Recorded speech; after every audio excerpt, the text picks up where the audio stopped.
Shikues të Ulo Infos, përshëndetje dhe mirë se vini, vazhdojmë që të trajtojmë një temë të cilës edhe gjatë periudhës së kaluar i kemi kushtuar një rëndësi mjaft të madhe që ka të bëjë me edukimin mediatik. Kam kënaqësinë që fillimisht të prezantoj dy të ftuarit, dy kolegë të mi gazetar, fillimisht Suad Bejta nga Ministria e Pakicave në Maltëzi, mediator, dhe kolegja ime e dashur, siç e thash, Eliana Peku. Mirë se vini në studion e portalit Ulo Info. Do fillojmë me Adin nga ajo se sa është sipas teje i rëndësishëm edukimi mediatik. Të gjithë jemi të vetëdijshëm që nga dita në ditë poshtohen portalet, poshtohen informacionet, por sa janë ato të bazuara në fakte, sa është vështirë filtrimi i tyre. Kjo është ajo që do të cekim gjatë këtyre minutave. Sa është sipas teje Adi i rëndësishëm edukimi? Atëherë, Ariona, faleminderit shumë për ftesën. Shfrytëzoj rastin të përshëndes të gjithë teleshikuesit të cilët janë duke na ndjekur në këto momente. Kur flasim për edukimin medial, mendoj që edukimi medial është shumë i rëndësishëm, sidomos në kohët e sotme moderne, ku jemi të rrethuar nga informacioni. Mund të themi jemi të blinduar nga informacioni gjatë, domethënë çdo ditë. Ne çdo ditë ballafaqohemi me informacionin, domethënë thithemi lajmin ose informacionin. Por duke pasur parasysh që kemi shumë portale, kemi shumë platforma online, ashtu edhe kemi edhe televizione, mund ta quajmë domethënë dhe kena mundësi dhe kena priku me marr, kena domethënë vend ose që priku kena me marr informacionin, edhe besoj që edukimi medial ka shumë rëndësi. Ka shumë rëndësi tek të rinjt sepse rrjetet sociale kohëve të fundit janë duke bërë një bujë shumë të madhe, duke parë që janë hapur shumë gazeta online. Janë disa gazeta që me të vërtet duhet të ndiqen, të lexohen informacionet, po janë disa të tjera që mendoj që duhet të anashkaluar për arsye të dezinformimit. Do kemi të bëjë edhe të dezinformimit, cili shumë rëndësishëm duhet, të më thonë, edukimi medial tu ishte ajo baza ku ne si lexues duhet të fokusohemi.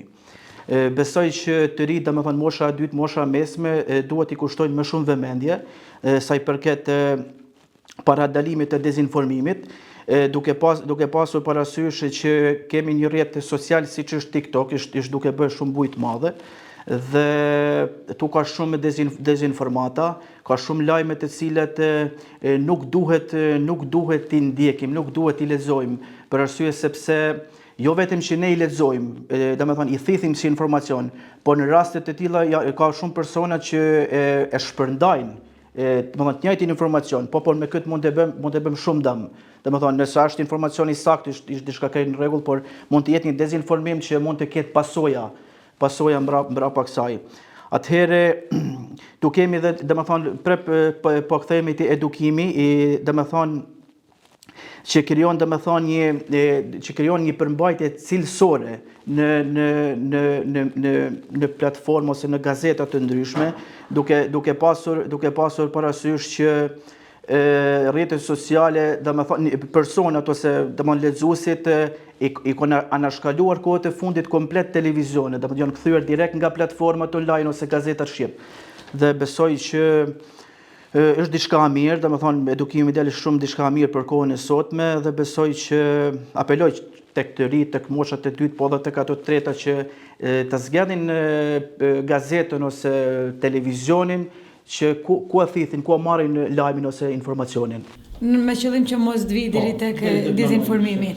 Eliana, edhe ti je gazetare e diplomuar, ke kaluar një cikël shkollimi dhe mund të themi me plot gojë që je edukuar në këtë pikë.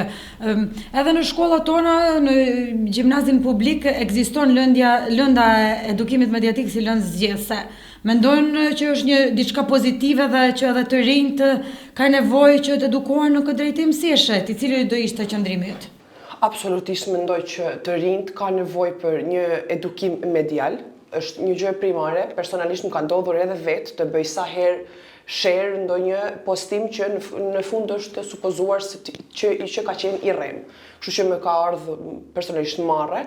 Për atë arsye është shumë e rëndësishme që edukimi medial të jetë i pranishëm okej, duhet jetë lëndë zgjedhëse, po besoj çdo kush duhet ketë ndonjë lëndë e cila do ta marrë përsipër edukimin medial, sepse jetojmë në kohën e telefonave edhe rrjeteve sociale, gazetave, siç tha edhe Adi, online edhe gjitha këtyre. Kemi shumë të besueshëm, por po ashtu kemi shumë edhe më shumë besoj që janë me të vërtet gazeta apo portale që shkruajnë gjithçka vetëm për klikime. Ashtu si këto lajmet e rreme na bëjnë dam neve, i bëjnë dam rinis, edhe është diçka se ne e kemi lexuar në internet, është e vërtet.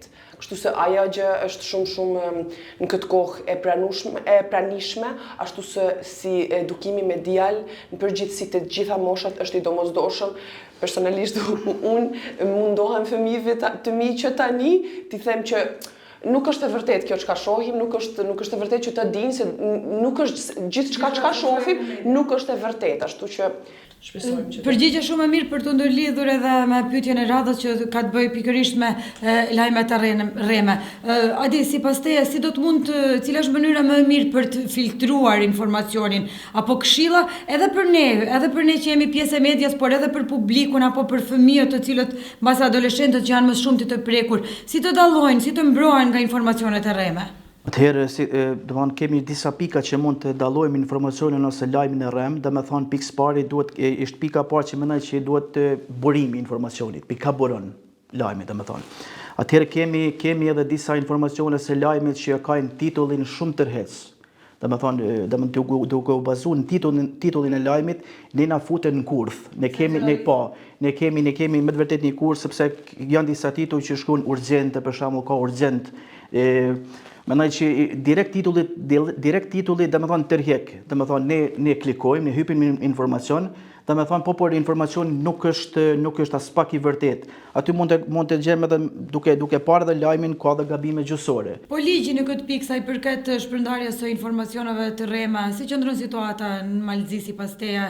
Mendon që si publik e dim që personat të caktuar kanë paguar edhe gjoba për shembull për komente fyese, por në këtë pikë ata të cilët postojnë apo është e vështirë që të identifikohen se kush qëndron prapa këtyre profileve? Po mendoj që për këto sa i përket Malëzi nuk e di më saktësisht se sa janë gjobat sa i përket dezinformimit ose lajmeve të rreme nga X portale që dojnë të publikojnë informacionin për arsye klikimesh ose të hollash.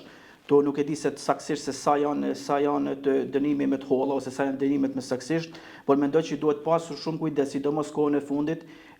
Kam hasur personalisht në shumë portale ose platforma online, të cilat janë të krijuara vetëm për përfitimet të tyre, si më thonë, për të holla, për shpërndarje. Ka shumë portale që e kanë titullin. Mendoj që kohën e fundit ka shumë që kanë titullin shumë ekstrem, shumë tërheqës, dhe më thonë, thjesht tërheqin me kliku, dhe mandej e shikon edhe vetë se sa. Por me atë mënyrë, dhe më thonë, momenti që ne klikom, ne mund të rrezikom, sepse aty mund të ketë edhe, se i përket pjesë hakerimit, mund për shembull faqen në Facebookut ose të Instagramit ose edhe TikTokut, mund të rrezikom akauntin ton, dhe më thonë, mund të hakohet moment, i cili ka ndodhur shumë raste në Instagram.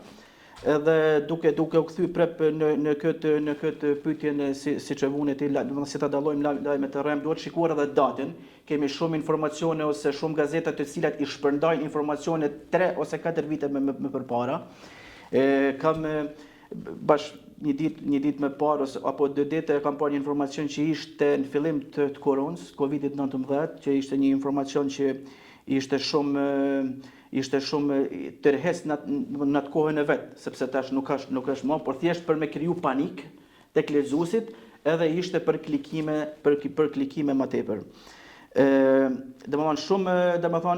Për me shiku se më thonë si informacion si është, duhet shikuar dhe gabime gjysore, sepse ka shumë gabime gjysore.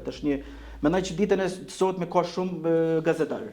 Dhe më thonë që luajnë rolin e gazetarit. Ta është të quajtë. Po, ashtu mund t'i quajmë, që me një profil të Facebookut ose të Instagramit mund të bëhet gjithkush të luajë rolin e gazetarit, dhe më thonë në rrethojsa. Por shoh një pasiguri shumë të madhe dhe shoh që rinia domethënë mosha nga 15 deri në 30 ose 35 vjeç, domethënë janë shumë shfrytzuar edhe bin prej e këtyne domethënë provokimeve ose kurthave personave të cilët don të fitojnë prej portaleve ose platformave. Që nuk e kanë qëllim primar informimin e publikut, i cili do duhet që të ishte edhe objektiviteti. Eliana, si mbrohesh ti nga informacionet e rreme? Na tregove që edhe ti sikur të gjithë ne tashmë është diçka e pashmatshme, ke rënë dhe bie ndonjëherë prej këtyre informacioneve. Ke krijuar ato mbase me djumet e caktuara ku përmes të cilave vendos që të informohesh disa të tjera të cilat i anashkalon për të mbrojtur veten edhe mos të humbasim kohë. Po, e vetmja mënyrë është ajo. I kam do të thënë, e di cila është një media e besueshme për shembull këtu në Ulqin, e di cila është një media e besueshme në Shqipëri, në Kosovë, në Serbi, edhe kështu i kam ato informacionet bazë që na duhen, i kam si ato edhe kanë lajme edhe për botën, kështu që i kam 2-3 4-5 portale apo gazeta apo televizione që tërkohën i përcjellin, ashtu se e vetmja mënyrë është kjo, do të thënë filtrimi, edhe e di për mediat që ka 20 vite më përpara ekzistojnë, edhe e di se atyre i besohet edhe ato gjithmonë japin diçka që më intereson. E vetmja mënyrë, sepse me të vërtetë ka shumë siç tha edhe Adi. Mos të flasim edhe për gabimet. Po na duhet besoj edhe javë deri që të duke qenë se jemi edhe të fushës, e kemi shumë e zemër këtë pikë dhe kemi dhe mendoj se çfarë t'i japim publikut në këtë drejtim. Në përgjithësi për mediat shqipe në Maltëzi, ti Adi nuk e di në qoftë se Ceka në fillim të etiketova vetëm si mediator i Ministrisë së Pakicave, po njëherë je edhe i angazhuar pranë Institutit për Media dhe përgjegjës për 3 institucione këtu në komunën e Ulqinit. Si do e përshkruaje ti pozitën e medias shqipe në Maltëzi? Të duket jemi pak, jemi mjaftueshëm, mund të bëjmë mirë, e bëjmë punën si duhet, apo cili do ishte qëndrimi yt? Mendoj që mediat shqipe në Maltëzi janë pak të kufizuara, duke filluar nga radio televizioni Mali Zi, i cili me të vërtetë jep maksimumin dhe mundohet që të jetë sa më i gjerë dhe të jetë shumë aktiv në si më thonë, por në jo vetëm në median televizive, por në median e shkruar, domethënë portalet ose domethënë portaleve online. Por mendoj që janë shumë të kufizuar dhe besoj që duhet të jemi më aktiv si portale shqip, jo vetëm televizioni që dhe kanë fjalë. Ne domethënë kemi disa statistika që shqiptarët tonë që jetojnë në diasporë dhe me gjërë domethënë Amerikë, Evropë, domethënë kohën e fundit kanë filluar më tepër të lexojnë, domethënë të lexojnë portalet, platformat online shqip, se sa të ndjekin televizionin shqip. Dhe mendoj që kjo është një gjë shumë e mirë sepse gjuha shqipe ose fjala shqip shpërndahet edhe më tepër. Domethënë merr jehon më tepër në portale se sa në televizione. Por mendoj që është një gjë e mirë, domethënë kjo është e mira, ai pozitiviteti që gjuha shqipe mund të shpërndahet, por njëkohësisht domethënë e ka edhe negativitetin e vet, sepse me këtë rast shpërndan edhe dezinformon në të njëjtin moment. Kjo është e mira dhe kjo është e keqja me ndaj kësaj gjatë. Domethënë mediat shqipe në Maltëzi, domethënë nuk duhet të jetë vetëm burim lajmit, domethënë, por duhet të jetë domethënë një zë, një shpresë e këtij komuniteti, domethënë që kërkon dhe duhet të dëgjohet. Nuk mendoj që nuk duhet jetë vetëm si burim ose si makineri lajmit ose ke parasysh në atë kontekstin. Por mendoj që me kalimin e kohës, besoj duke parë edhe domethënë avancimin, mendoj që më shumë do jetë në të ardhmen domethënë shpërndarja përmes platformave online se sa nëpërmes televizione klasike televizive. Kështu është, si më thonë. Si të duket ty, Elian? Unë, me thënë të drejtën, në këtë pikë nuk jam as pak e kënaqur. Është radio televizioni Mali Zi mendoj që ka më shumë kapacitet të jap diçka shqip më shumë. e kuptoj atë kanë bërë edhe këtë lajmet shqip, po janë në programin e dytë. Për shembull, mos më kishte thënë një kolegja jonë që punon në televizion që në këtë orë do t'jepet lajmet shqip. Unë për vete, nuk do e dija. Ditarja, apo si quhet, nuk do ta dija. Për tashti edhe pak janë ngritur. Përpara, kur kemi qenë ne fëmijë, vetëm Mozaiku 60 ka qenë. Asnjë emision tjetër në gjuhën shqipe. Ne tani edhe po mundohemi diçka të shohim, ato po mundohen diçka të na qesin, po personalisht më shumë ka në gjuhën malazeze, për ulqin flas. Okej, janë bërë disa njerëz që koha kohës japin lajmen për ulqinin, po në përgjithësi janë gjitha në gjuhën malazeze. Okej, është si më thënë, puna e tyre, po me besoj se ka kapacitet për diçka më shumë në gjuhën shqipe, edhe ka boll shqiptar që do ta ndjekeshin, siç thotë edhe Suadi, diaspora, ka Po ne lokalët cila do ishte, e dim që je shumë e drejt për drejt, edhe nga hajde do doja me të vërtet një këshill apo një kritik si përfaqësues i Institutit të Medias, por natyrisht edhe nga ti si një kolege gazetare profesioniste, e cila na sheh me syrin, edhe me syrin e publikut, çfarë po bëjmë siç duhet dhe çfarë nuk po bëjmë siç duhet, çfarë do doja që të përmirësonim. Po tashti për këtë medjen në ku jemi ne, për Ullë Info, besoj se sa ka mundësi bën boll. Besoj se në Ulqin për momentin medje më të besueshme se Ullë Info nuk ka. Dhe besoj dhe mendoj që përgjithësi ulqinakët vetëm Ullë Info kanë për momentin tani, nuk ka medje tjetër të besueshme, nuk ka radio, nuk ka televizion të besueshëm tjetër, për media online as nuk po diskutoj, domethënë se vetëm ky portal është, kështu që aq sa mundeni ju bëni. Besoj që edhe ju të kishit pas më shumë pse jo të holla, edhe staf, edhe ju do të kishit hapur, por kaq keni mundësi, kaq bëni. Dikush si radio televizioni Malizi ka shumë mundësi e nuk po bën gjë. Kështu që ajo është mendimi im, fala. Jo. Si do ishte qëndrimi? Duke u lidhur unë bashkohem me mendimin e Elianës se i përket korrekcisë dhe avancimit të mediave shqip, po mendoj në Ulqin. Në që Ullë Infoja është dita ditës duke tregu seriozitet shumë madh, përpikshmëri dhe duke menduar që ta shpërndaj sa më tepër fjalën shqip, që të kenë një jehon shumë të madhe.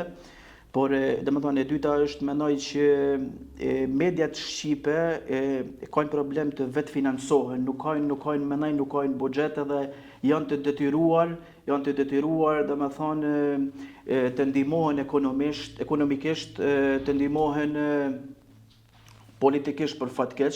Domethënë që mendoj që atëherë median e bën të pavarur, domethënë aty media mendoj që e hubi seriozitet shumë madh. Domethënë derisa me këtë rast po ftojmë të pakicave të na ndihmojnë, që ta ngrisin pak fjalën shqipe, pse jo? Ta mendoj normal që po. Apo jo? Shumë ide e mirë, pse jo? Pse jo? Ishte diçka mendoj që Cili do ishte mesazhi juaj për gazetarët e rinj? E di se jemi qytet i vogël, por edhe si gazetar, edhe si profesion jemi të pak në numër, do thoja në territorin e komunës së Ulqinit. Cili do ishte mesazhi për ata të rinj të cilët zgjedhin që të ardhmen t'ia kushtojnë këtij profesioni? Ja vlen, Eliana, do nisja me ty, je penduar apo je kënaqur që shkollimin tënd ja ke? Mos ma bën këtë pyetje je penduar. Sepse tani unë do të them po jam penduar dhe aty asgjë më nuk shkon siç duhet. Po s'kam ç'bëj. Tani e kam kryat punës, s'ka kthim brapa. Po të kishte pasur kthim brapa, me siguri nuk do ta kisha marrë si profesion në Ulqin. Po të kisha jetuar diku tjetër, pse jo? Mendoj që për tani gazetarët në Shqipëri, pse kemi më afër, janë ndër njerëzit më të pasur. Sa me djenin time. Flas për emrat më dhejnë, këtu në Ulqin fatkeqësisht unë personalisht, siç e dinë edhe gjithë, nuk kam nevojë shumë të flas për këtë punë, po unë nuk kam pasur shumë fat, nuk e di pse. nuk e di pse, nuk do të hyj tash në detale, por besoj se unë nuk jam njeriu i denjë të jap një mesazh për gazetarët. Më vjen shumë. Mbase në të ardhmen do të ndrohet diçka, atëherë do qëndrimi dhe do të shpresoj jesh më e kënaqur në shpresoj që do të ndrojë. Adi, ne jemi kolegë universiteti. Thjesht po shtoj që mendoj që profesioni i gazetarisë për fat keq nuk ka perspektivë të ato.